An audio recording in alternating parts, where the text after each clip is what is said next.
What's going on, guys? I got a prop here removed from service, so this video is for anyone who's interested in aviation or just kind of likes this kind of content. We have a prop that was removed from service, and there's limits on props to how thin that they're allowed to be.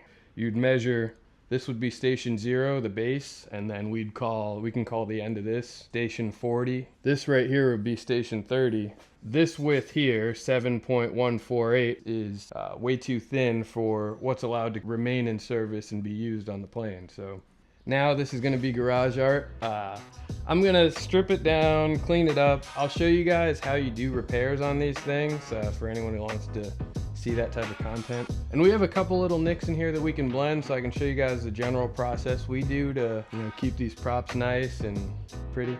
So first things first, I get a round file like this.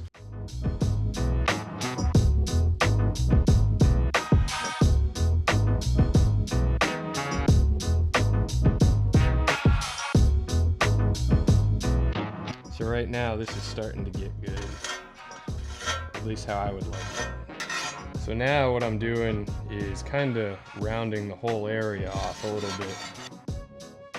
So what you guys saw is when it comes to the nicks on the front of the blade here, or pretty much anywhere on the blade, you want to file away the damage so you have a nice little crater, and then you open up the edges of that crater so there's a smooth transition, so you don't have any big stress risers that will cause the crack to get even worse.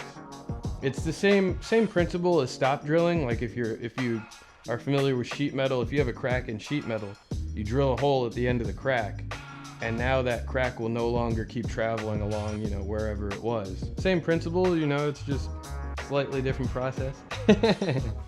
So just to keep anyone from coming after me or getting the wrong idea, the rest of this video is not what we do to props, because we never take a grinder to them like I'm about to do now, but I've got a sanding disc on here to remove all this paint, and it's like a light abrasive, this type of stuff here, so it doesn't take off a lot of material because I want to keep as much of the thickness as possible when I'm cleaning this blade up, so it doesn't look all wavy when I'm done with it. So yeah, we don't do this except for at home.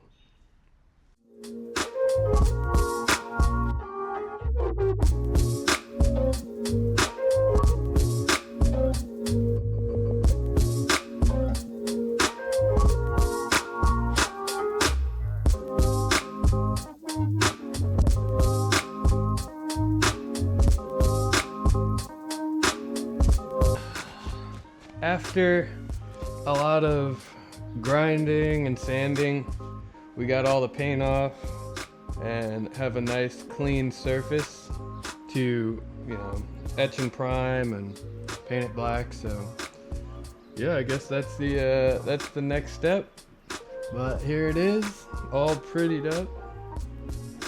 In terms of what I'm using for paint, because I'm not going to spend the money on buying aerospace grade paint, I have the self-etching Rust-Oleum primer. Looks pretty comparable to what we use, but yeah, nice light layer of the primer, and we should be pretty good.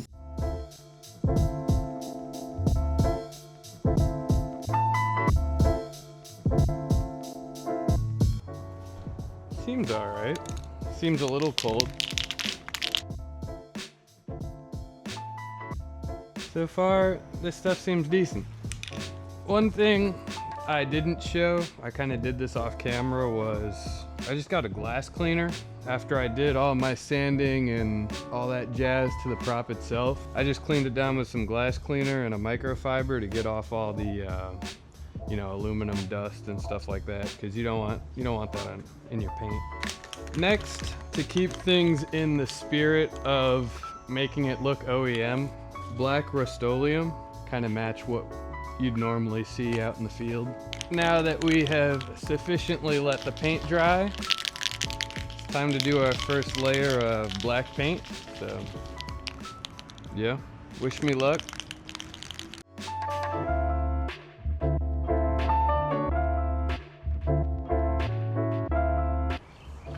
Let's see. I think I have a thing.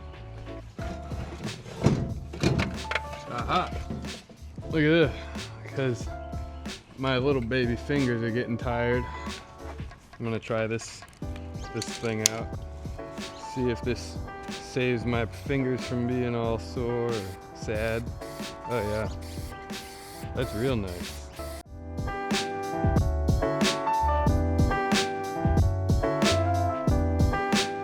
I'll call that one coat for now. I start spacing out and then I'll just keep painting until it looks good. So yeah, to make it nice, I guess one light coat at a time. No, it sucks to have to wait, watch the paint dry.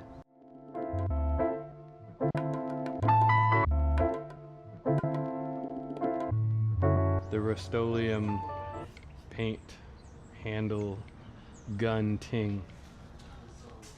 One side of the prop is going to be black and the other side's going to be gray. That's how they look brand new. Yeah, the reason why you have one side gray, one side black is because the outside, like when you're looking at the plane, like nose is in front of me right now and I'm staring at the plane, you want the props gray so they stand out.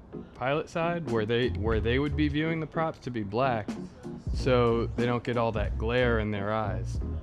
But they add these strips, which I am going to be adding onto it as well. So we'll have that nice gray and then the black strips, and that helps you from, like when the prop's spinning, you'll see those lines around the prop and you'll know not to walk into the thing.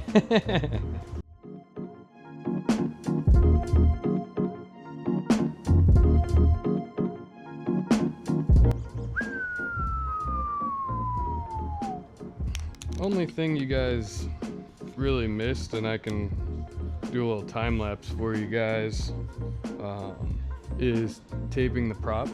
It's pretty straightforward. I just marked the edges here, put tape along it, and then I taped off the strips, which you guys will see the finished product. But yeah, should be pretty straightforward now.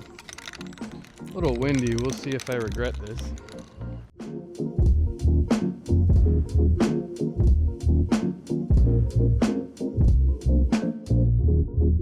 I might be a little impatient, we'll see, but I'm gonna pull the tape off and get the final look.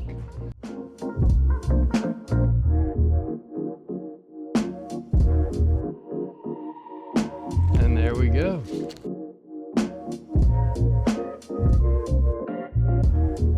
The plan now is, this is really just gonna mask off and kind of protect the area that, you know, is all below it, because I don't want to get any paint on that, but I also don't want to tape all of it, you know, kind of lazy. Now we have a nice little layer of protection. Just lined it up by eye on the opposite end, and now it's gonna fit the same. All right.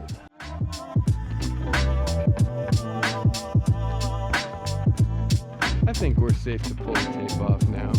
Give it a shot.